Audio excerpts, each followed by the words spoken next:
Hey guys, and welcome to Jeep Sheep TV. Today we're going to cover a free-ish modification where we are moving the air inlet temperature sensor in hopes to gain some ponies. I guess. We'll find out. Alright.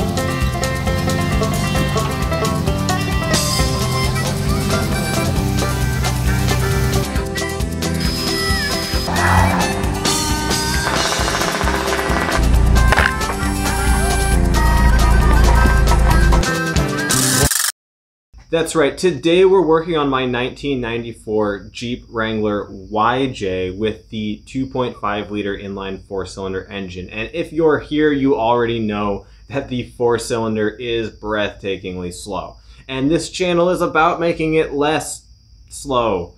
So, like I said in the intro, this is a free-ish modification. It shouldn't cost you much more than possibly tools that you don't have and a couple of wires. And there's a possibility that your Jeep might run better. Okay, so here it is. There has been some talk on the internet that I have been finding in forums and so on that says if you move the air inlet temperature sensor somewhere else, you're going to feel a power increase. And I know what you're thinking. Okay, so we're taking a component, we're moving it from point A to point B, and now we're getting more horsepower. This sounds like a myth. And that's exactly what we're trying to figure out today. Is something so simple really going to give us that much benefit? Now, there are actually two things I really like about this project. The first one being that it's basically free, so the price point is there. And the second one is there's actually a little bit of scientific merit to it. So, this is a crude drawing of the engine. This is the flywheel, and this is the intake manifold here, and that is the exhaust. See, there's exhaust coming out the bottom. Currently, in your intake manifold, right about here, is your air intake or inlet temperature sensor. And that's all fine and good. It's right in the stream of air, and it's going to be measuring the temperature of the air. Now, the problem is that this engine started its life as a carbureted engine, not computer-controlled fuel injection. And when you carburate an engine, one of your biggest struggles really is cold start, getting it to start on a cold morning. And so what they would commonly do is they would put the exhaust and the intake on the same side so they could share some piping for that cold start and get it running a little bit better. When you're fuel injecting, you want to keep your air cold and you want to keep your exhaust not near it. And so we're kind of fighting ourselves in this situation. As you're driving, especially in the summer or in just any hot environment really, this whole manifold, which is a fairly thick cast piece of aluminum, is going to get fairly hot by sitting this close to your exhaust. In my case, I have a header making this a little bit worse. And that is typically referred to as heat soak. This manifold is going to be fairly warm. And it's going to start possibly, and this is the theory, right, is going to start possibly biasing that air inlet temperature because it is kind of hot in this region. So this modification is to take the air inlet temperature and put it up here. This is the air box. This is where the air comes in. There's a filter right here in a factory scenario, and then it goes out through this pipe into your engine. And so we're going to put it somewhere in the air box, which is far away from all of this heat-producing exhaust piping. And then the theory is that we should get a more consistent temperature of what the ambient air temperature really is, not what is getting progressively hotter this close to the engine. You have a piston inside of this cylinder and little valves let air in and out. Anyway, so this area in here is what determines your displacement. It's a fixed volume in most cases, with the exception of a couple cool new experimental engines. So this is a fixed volume, which means that this is the space that you have for your combustion. The amount of air you put into this space with the amount of gasoline or fuel you put into this space determines the amount of power you make. This is fixed, so we can take that out of the equation.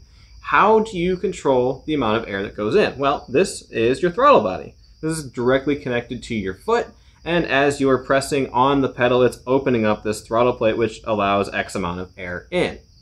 So what your computer does is it has a sensor right about here that tells the degrees that that's open, and it can tell you how much air is getting into your cylinder. And then it can determine how much fuel to put into that cylinder to make it work. The reason why this has to be so precise is because the combustion of the fuel it's a chemical reaction.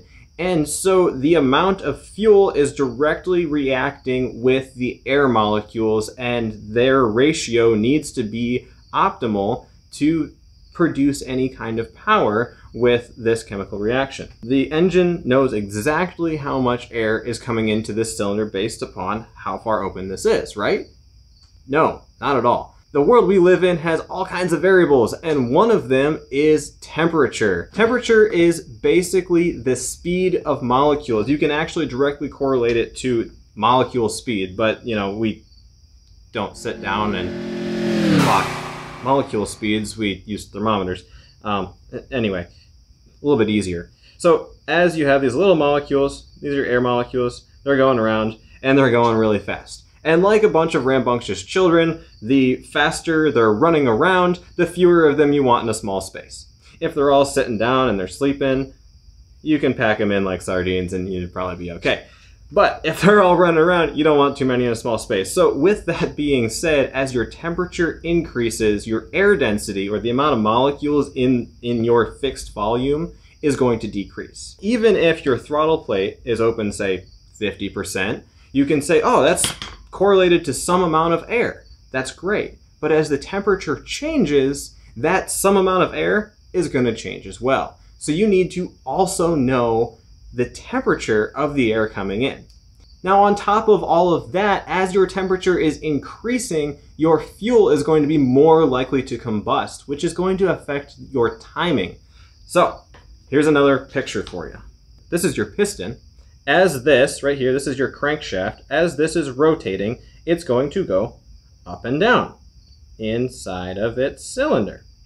Well, as this piston is coming up, you want to start your combustion, which is the chemical reaction, and you want that combustion flame front, is what they're going to be calling it. You want that flame front to hit the piston roughly when it wants to start going back down, or just after top dead center. Now, because the flame front has a speed of its own, sometimes you're going to want to ignite that a little bit before this piston hits top dead center, so that way they all line up and they hit at just the right time to give you the most possible power. Your computer in your Jeep, or whatever you're doing this on, it's trying to figure out the most optimal time to ignite that air-fuel mixture, so that way that flame front hits at the best possible point to produce the most power. Now, they're also going to be tuning it for emissions, and that's a completely different animal. We're not going to be talking about that today. But let's say, for argument's sake, that they're going for the best possible power, or at least not stalling the engine. That timing is called, well, timing, and it's referred to in degrees. As this is rotating around, right, it's going in a circle, and you can measure a circle in a bunch of degrees, 360 to be more exact. And as this piston is at its top dead center, say which would be like maybe up here, you could say, oh, I'm 10 degrees before or 10 degrees after top dead center. And that's your timing. So if you hear someone say, adjust it to 12 degrees before top dead center, they're saying, adjust it to where it's firing that spark to ignite the air-fuel ratio when this is 10 degrees before it would be hitting that top dead center. That's all it's really referring to. And part of that calculation that your computer is doing is dependent upon the air temperature. So imagine with me, if the air temperature was wrong, it would be getting that calculation wrong, and it would not be performing as well. So with that being said, that is one of the reasons why I'm confident that this is going to help. Now, I also have noticed that when I'm driving my Jeep, if it's a hot day, it will perform very, very well for a while. I'll turn it off, turn it back on, and it's just not really going great. You can definitely tell at idle, it just doesn't seem to idle well. And I'm theorizing that the air temperature sensor has absorbed all of the heat from the intake manifold, which has absorbed all of the heat from the exhaust manifold or header, and it's just not calculating that air-fuel ratio or timing correctly. Now, a lot of newer cars, they work their way around this by just getting more data points. Like, for example, this is out of a Ford Focus. It is a mass airflow sensor. And so actually air comes in this hole and comes out over here, and it can tell exactly how much air is passing by it. And this is happening up in the air box rather than on one of the manifolds. It also, and it's really a little guy here, little sensor, is also going to be measuring temperature, because that's still important in the newer engines as well. Let's take a minute to think about how this could affect our power. There's two things. The first one isn't really a power gain, but more just consistency. As the engine is getting hot, that air inlet temperature sensor is going to start reading a little bit more warm, possibly more warm than the air actually is. And so over time, you're going to see a difference in power as the engine's probably not running at 100% optimal. The second thing is, as we're moving this air inlet temperature sensor somewhere else, we're moving it to the air box, which is going to be, on average, the air is going to be cooler in the air box than it is in the intake manifold, because as it's passing through the manifold, the air is picking up some of the heat off of that manifold and so on. And so the air is going, or the temperature sensor is going to be reading quite a bit cooler than what the engine was tuned for at the factory. And so as air is cooler, it's a little bit more dense, and so it's going to be reading that you are getting more air in, and so it's going to start dumping a little bit more fuel in as well. That's my prediction. And with these being tuned for emission standards, there's a really strong chance that they were leaned out quite a bit, and a little extra fuel can go a long ways. Before we jump into how we're doing this modification, I need to try and sell you something. JeepSheepTVStore.com. Hey, we launched a website for some of our merchandise or what have you. If I find a cool Jeep part, I might sell it on there as well. Right now, the hot topic item is these neck gaiters, which can be used as masks if you want to, I guess. I found that a lot of places near me require to have some kind of face covering, and so I decided to have a little bit of fun with it and put my Jeep grill on my face. So if you want to do that, they're 15 bucks. You can go to JeepSheepTVStore.com, 100% machine washable, and I do like it quite a bit when it's warm outside. It's got a bit of a cooling effect, so pretty nice. Let's jump in. This is your engine bay, and this is your super high performance 2.5 liter inline 4-cylinder engine. Yeah. The air intake temperature sensor is right here, right at the end of my fingertip. And as you can see, it is right on the intake manifold, which is going to get quite warm. So how you can remove it is you've got a connector here, and it's just got a little pull tab. Very simple connector. This is a 3/4 inch deep well socket, and that fits just right on top of there.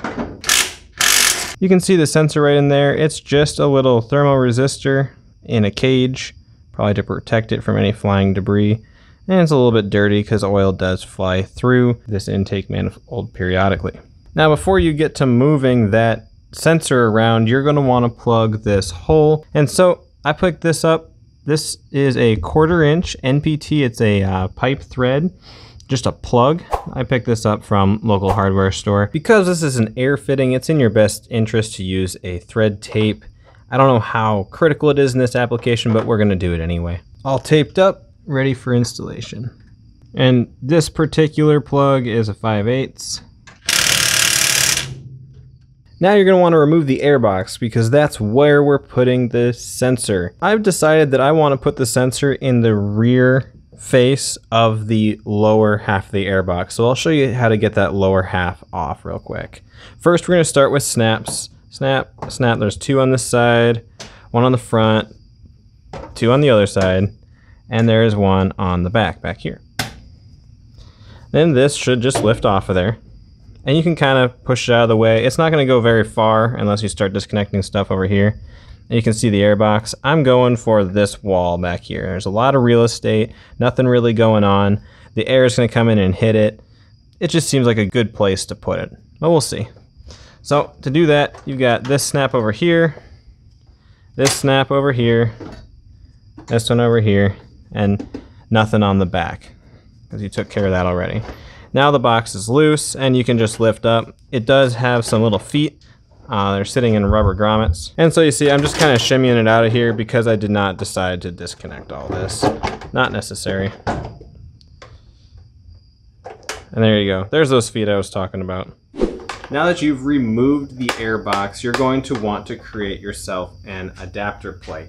And that's what this is here. This is a dense plastic. I don't really know what it is. I've had it lying around for a long time. But something like a Delrin. This, honestly, the way it feels, it could be like a solid nylon. Anything is really going to work. You could use a steel plate, aluminum plate.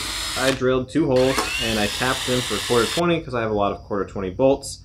And then I drilled this center hole and I tapped it at 1/4-18 NPT. That's a pipe thread. All these things you should be able to buy at some kind of hardware store or auto parts store. I've chosen to put it in this back wall here, which means it's going to mount somewheres in this location. I'm going to use my adapter plate as a template. You can use a pen, or really anything. This just is a punch, so it's a center hole punch.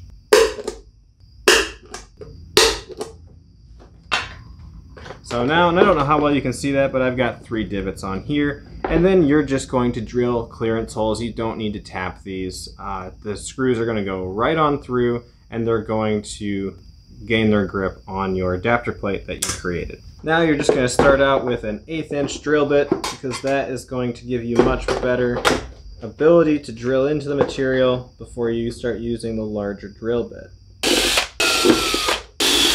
For the 1/4-20 bolts, I'm using a 5/16 drill bit. This is just going to give me some clearance. It's going to be fairly important that you have a large enough hole that the sensor can just fit right in, and you can even wiggle it around a little bit because you're going to want to, make up for any mistakes in your measuring. Now, the one thing I'm going to warn you against is as you get to the larger drill bits, they're going to want to really torque this plastic. And actually, I had a condition where it's starting to crack here, and so you're going to want to watch for that. Don't do anything high impact on this plastic. It does start to crack. You can kind of line it up with the holes, make sure everything's looking good. It's like I should be able to line up everything if I just trim a little bit more down here. And you can always spend more time measuring than I am right now. That's completely up to you and how much time you want to spend with the Dremel tool. Now you're just going to want to test fit it. Make sure the screws go in, make sure it all lines up and it's going to work, because next we're going to apply some kind of sealant around here. Once you've done that, kind of the point of no return. So you're going to want to make sure that everybody lines up. Now, because we're going to want a nice seal on here, and like I said before, it's not super critical that this is very airtight, but I just don't want any additional water intrusion or what have you coming in from the back.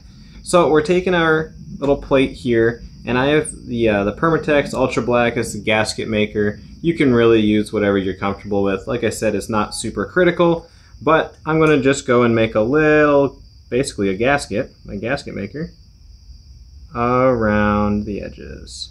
And I'm going to do a really poor job of it, but you won't, because you can watch me screw up and you can do better. You're just going to take that little guy and you're going to line them up. And that's going to hold in place while you start driving your screws.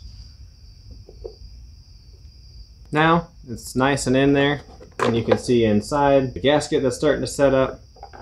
Also, I didn't mention a minute ago, you're going to want to clean this before you start trying to glue stuff to it, because yeah, it'd be bad if you had a bunch of dirt in there.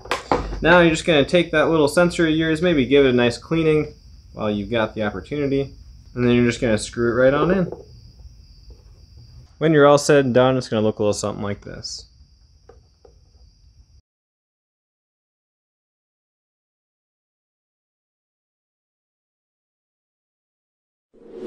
Exciting news for the channel. I just bought this $2 whiteboard, which means I can start drawing some really bad annotations for the things that I'm talking about. And with that being said, there's going to be a lot more videos with bad annotations, which means you should do what this bad annotation is doing and hit the subscribe button with your little mouse pointer thingy. See, he's clicking it. You should do that. Also, share these videos with your friends if you like them, if you find them helpful. I will be making tons more because I love doing it, and I hope you enjoy watching them. I don't know, click subscribe.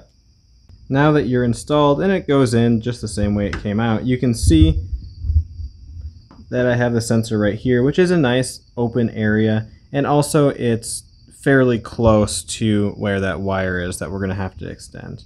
The last part of this modification is going to be getting the wire harness to reach your new sensor location. So this is the connector right here we saw earlier, and he's got a pretty short wire. So you're going to want as much wire as possible on each end because you're going to be soldering on each end. And so just take your wire cutters and you're going to go about in the middle and just snip it off. Goodbye. Now you just got to solder on that wire to extend it. Make sure to use heat shrink. I've got a clear heat shrink on this one here. Now we're soldered into the original wires. You can see we're over here. I'm actually running it down underneath the intake manifold. I'll be zip tying to one of the fuel lines down there. And then you can see it comes back up over here and goes right into our air box. Now before I do anything else, I'm going to throw some protective loom on here, but I wanted you to be able to see roughly where I'm routing it.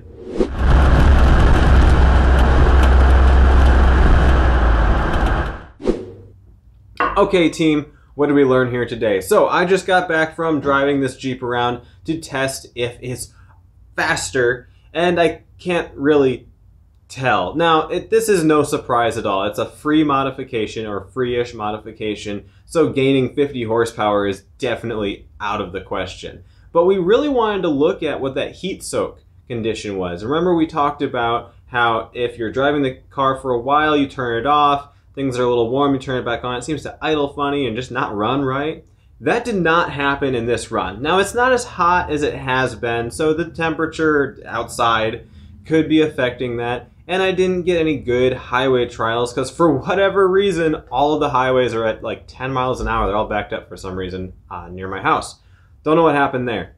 If I notice anything different as I'm driving to and from work, I can post it in the comments or in the description below and you can look down there. But really what I'm thinking with this modification is it's not necessarily turning your Jeep into a hot rod, but it is going to help you with just a little bit more consistency, and oh man, just the slightest amount of loss of power with this engine and you feel it. I also noticed that at slower speeds or right off the line, it was very, very peppy. Something that I've been noticing if I'm just starting out driving, that it seems really peppy and it just kind of goes away as I'm driving. And it didn't seem to be going away in this case, which is exactly what this modification was supposed to remedy. Well guys, that concludes this video. I hope you learned something and now you know whether or not you want to do this to your Jeep using me as a guinea pig. Hey, I do this a lot. I use my Jeep as a guinea pig for your projects. So hit that subscribe button down below. Go on to our page. Look at the different playlists. We got playlists for all sorts of stuff, and there's probably something else in there that you'll enjoy. I'll see you in the next video.